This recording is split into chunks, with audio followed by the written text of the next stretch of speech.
کیا تھا، وہ تو التجائے کرتا رہا تھا جسے جسمین نے بے دردی سے دھتکار دیا تھا۔ پھر ایسا کیوں تھا کہ آج بھی وہ اسی در پر پڑا تھا، جبکہ لاکھ وعدوں کے بعد بھی بلاج آگے بڑھ گیا تھا؟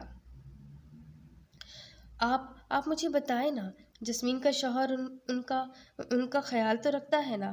اسے بولیے گا خیال رکھا کرے، کیونکہ یہ حق اسے ملا ہے۔ بلاج کا سوال نظر انداز کرتے ہوئے یوسف نے پھر پوچھا، جبکہ اس کی بات پر بلاج نفی میں سر ہلاتا اٹھ کھڑا ہوا۔ کم از کم اس کے پاس تو یوسف کے سوالوں کے جواب نہیں تھے، اور نہ ہی اتنی ہمت تھی کہ مزید اس شخص کے سامنے بیٹھ سکے۔ کہاں جا رہے ہیں؟ رکے تو۔